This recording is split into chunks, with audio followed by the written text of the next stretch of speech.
Ayan, kamusta naman ang aking buhok? Hi!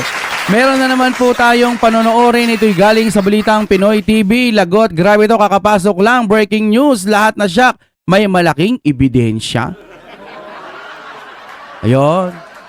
Ang problema ho kasi mga kapatid, kahit may malaking ebidensya, kung ano rin, kung parang kaya rin nilang i-bend the law, parang kasing wala rin no?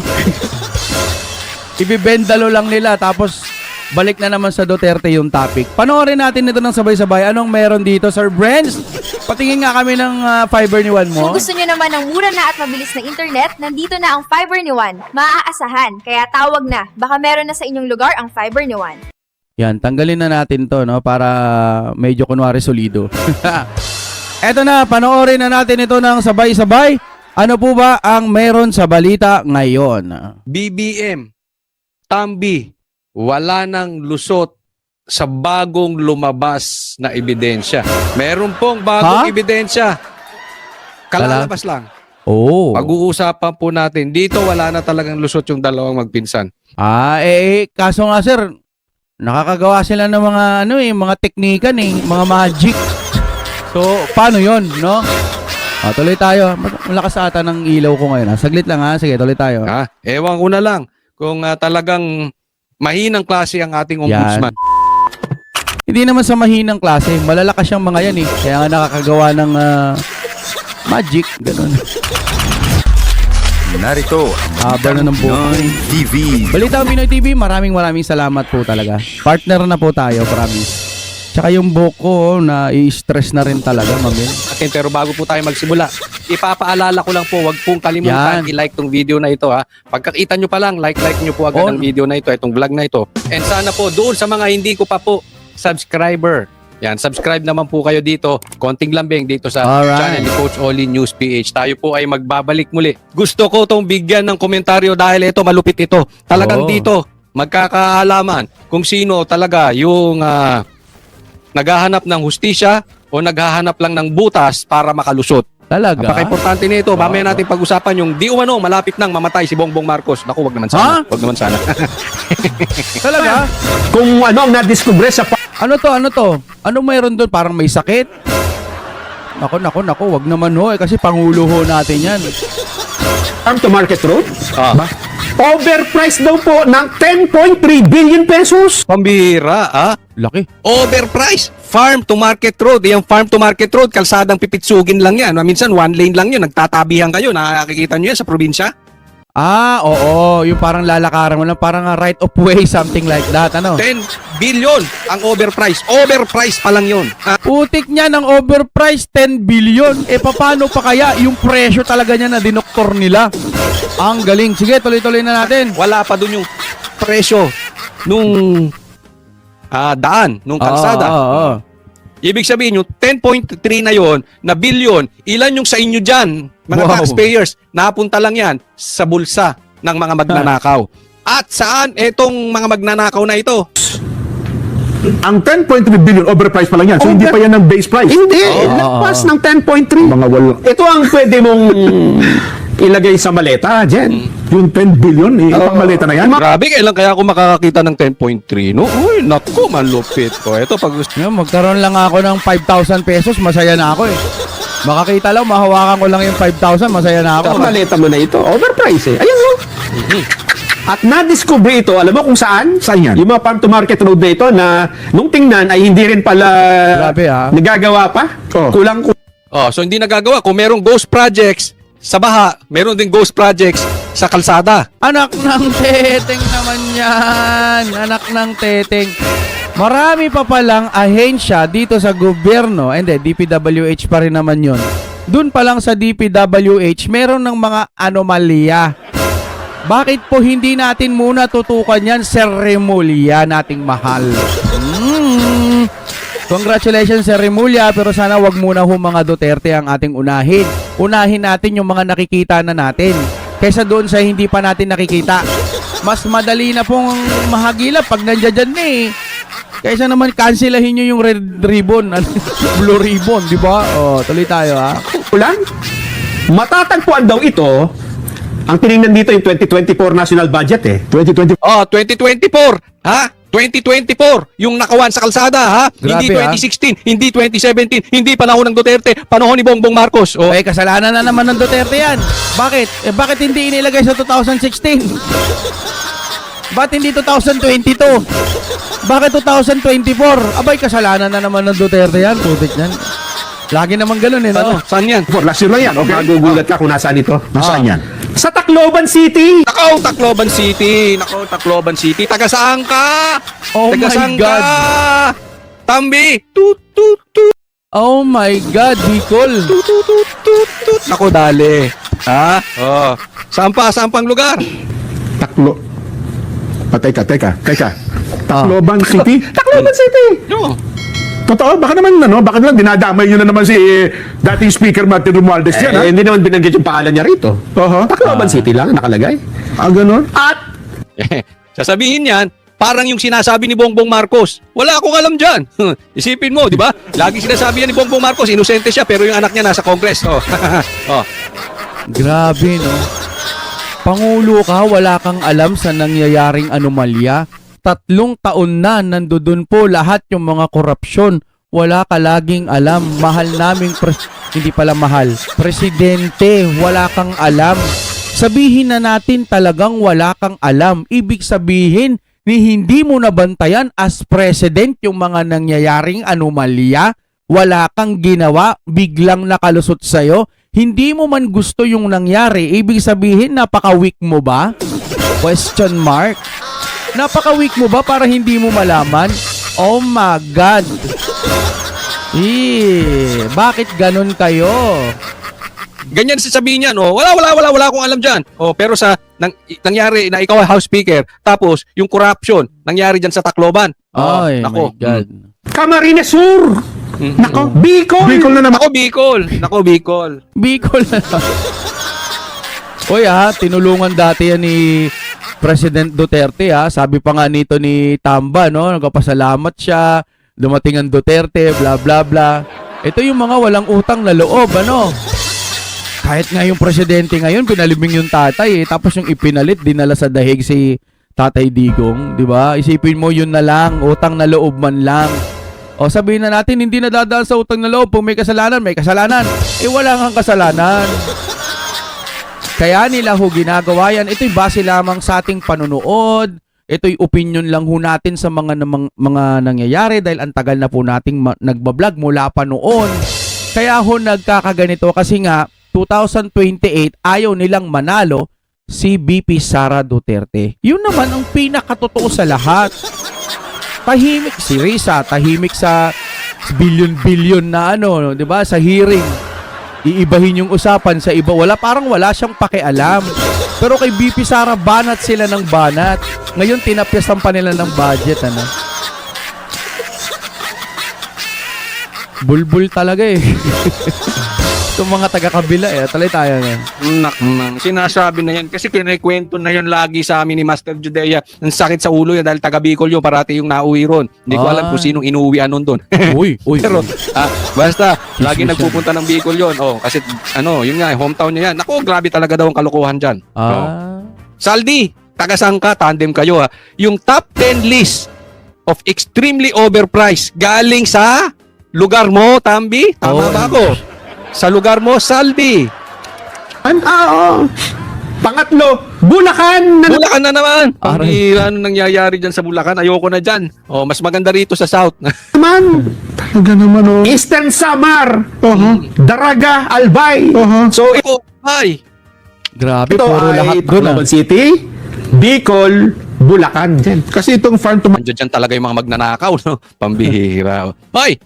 Andiyan kaya Ilocos Norte? Nako. Market Road na son, maliliit lang naman ang budget dito Kasi ito yung minsan nga one lane lang ito.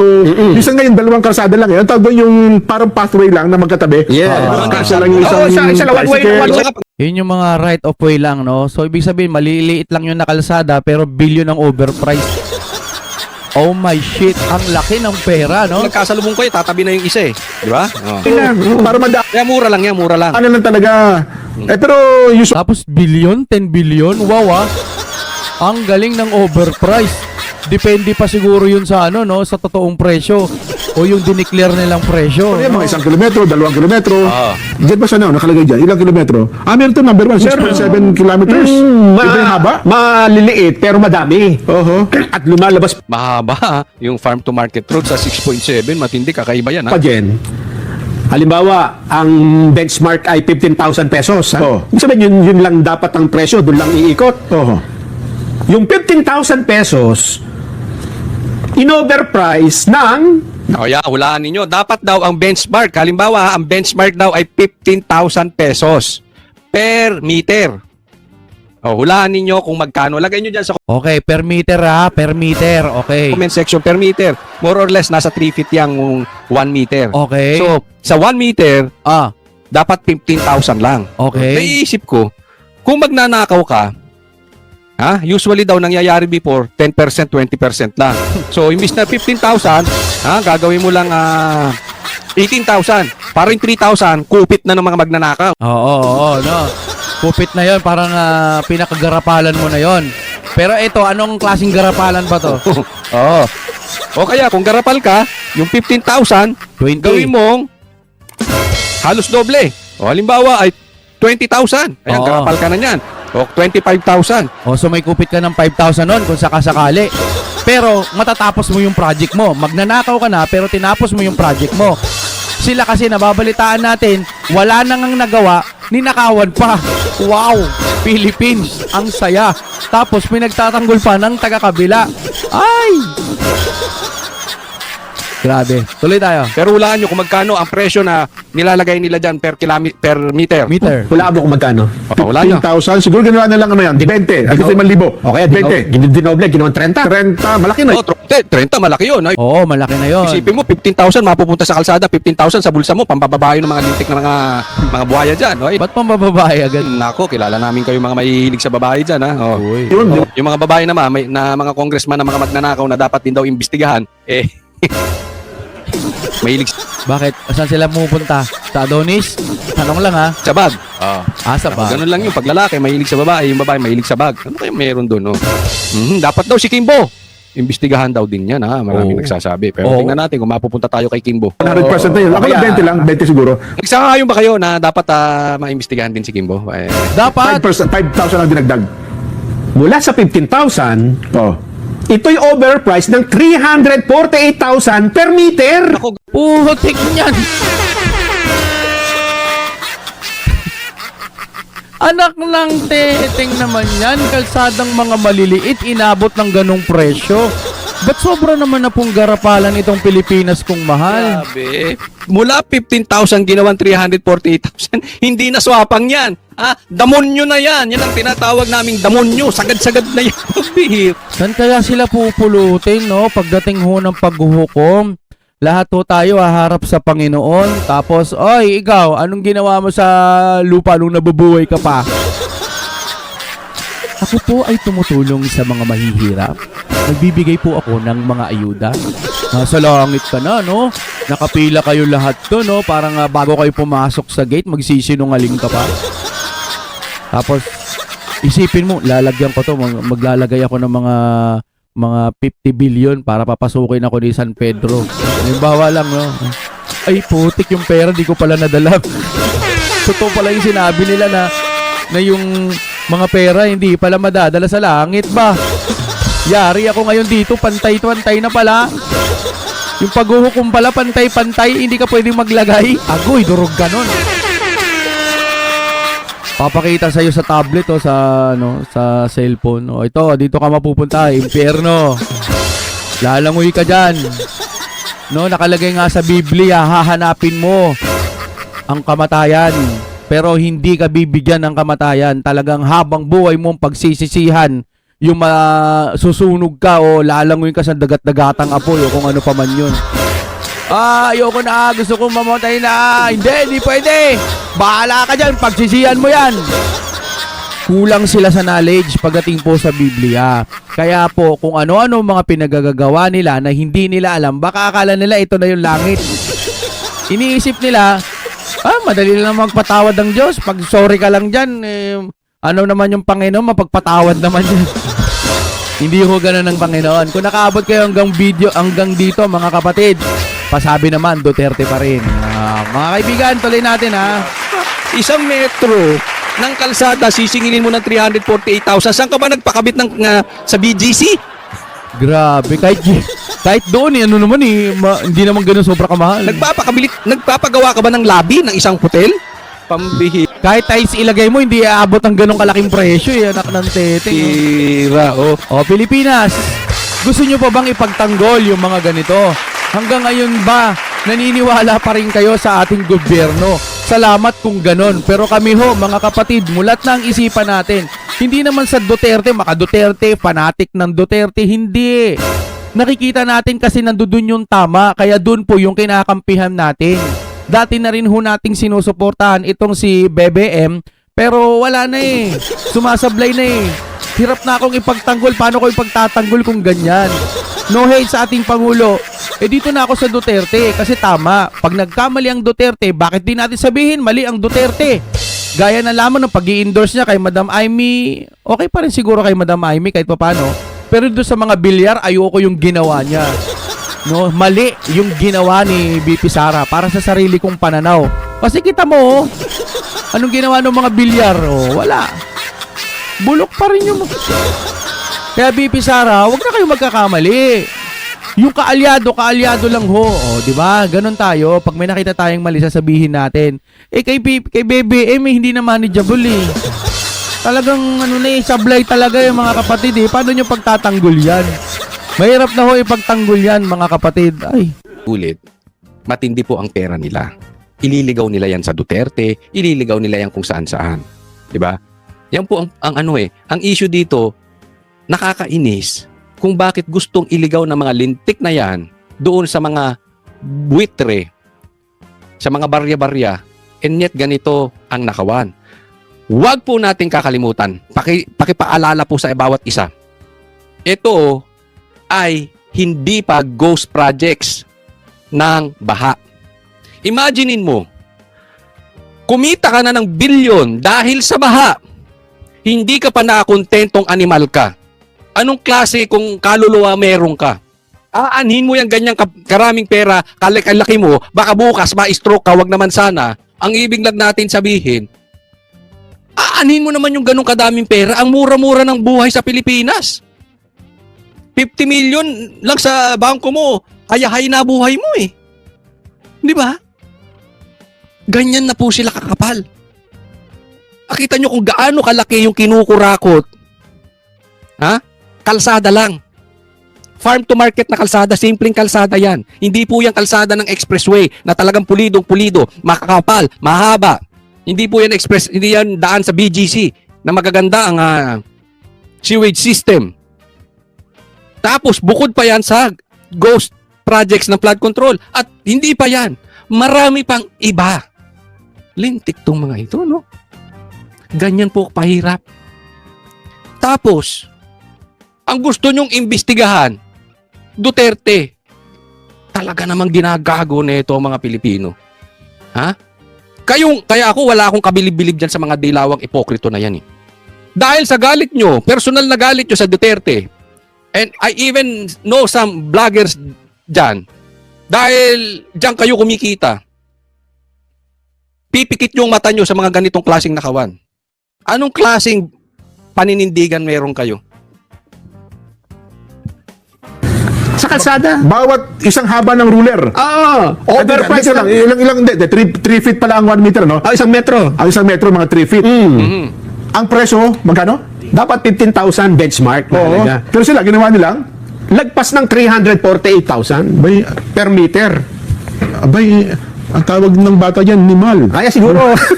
Hindi ko na nga malaman itatawag ko. Parang, pag tinawag mo silang animal, parang wala nang hustisya dun I mean, they are worse than animals. Kasi yung animal, marunong pang magmahal yan sa kapwa nilang animal. Itong mga taong to, wala talagang pagmamahal sa kapwa-tao. Isipin nyo kung gaano kadami pala pera ng taong bayan. Alam mo yung pera natin? Ako naniniwala, kung hindi kinukurakot yan, dapat meron na tayong tulay simula sa pinakadulo sa norte hanggang sa south. Malaking maitutulong yan pagka magkakaroon ka ng tulay. Kasi putol-putol po yung islands natin Ang laki maitutulong yan sa ekonomiya natin. And yet,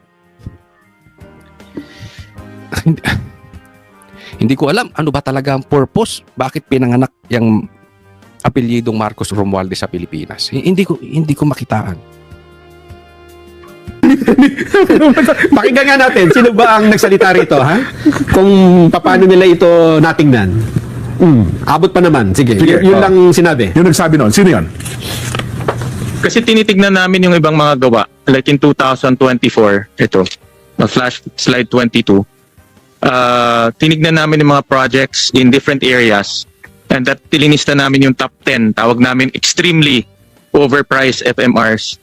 Like for example, concreting of Barangay San Roque in Tacloban City, 348,000 per square meter.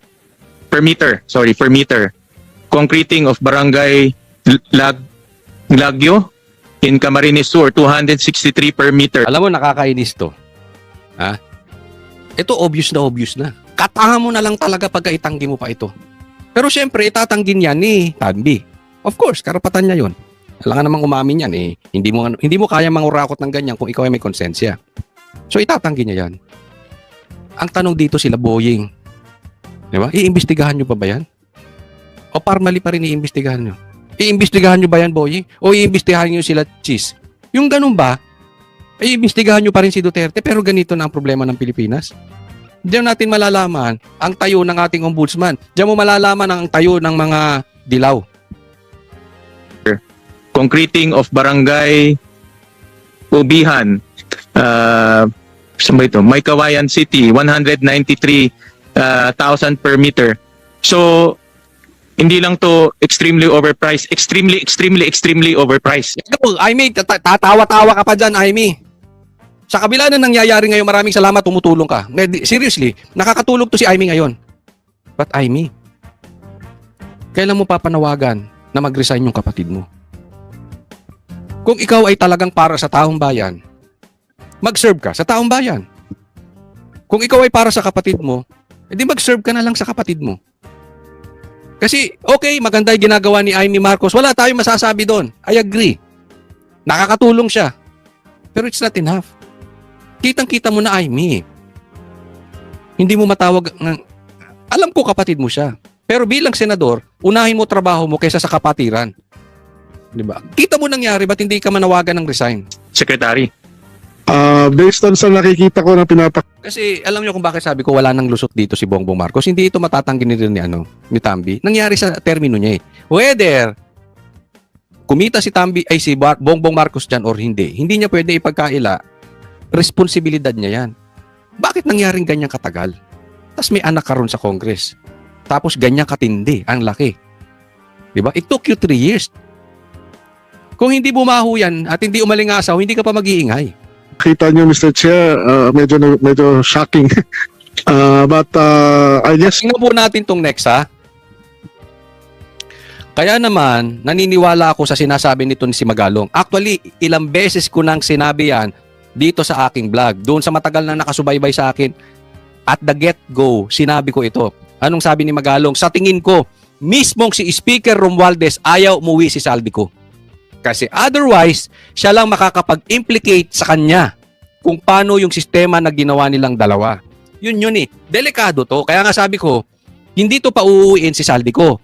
Tama, I agree with Magalong. Dahil ang magtuturo talaga rito, ang magko-connect kay Tambi ay si Saldi. Siya ang gumagawa ng trabaho ni Tambi. Siyempre, hindi naman haharap yan si Tambi eh. O, itatanggi lang ng itatanggi ni Tambi yan. Pero ang connection niyan talaga na kay Saldico. Kaya hindi to pa uuwiin. Ako duda pa nga ako kahit umuwi to, baka yariin to eh. Hindi ko sinasabing si Tambi ha. Pero dahil sa daming alam ni Saldico, baka yariin to. Pero ayaw na nilang umabot dyan. Kaya kita mo, ayaw cancelin yung passport. Ang bagal nilang gumalaw. Hinahayaan siya, sige. Alam mo yung pulis sa pelikula, darating tapos na. Parang ganon. Sige, umikot ka muna. Ha? Pumunta ka kung saan ka hindi mahuhuli. Punta ka na muna dyan, relax ka lang. Total, marami kang pera. Bumili ka ng mga babae. Bumili ka ng mga eroplano. O, sakyan mo kahit hindi mapalipad. Diba? Ganyan.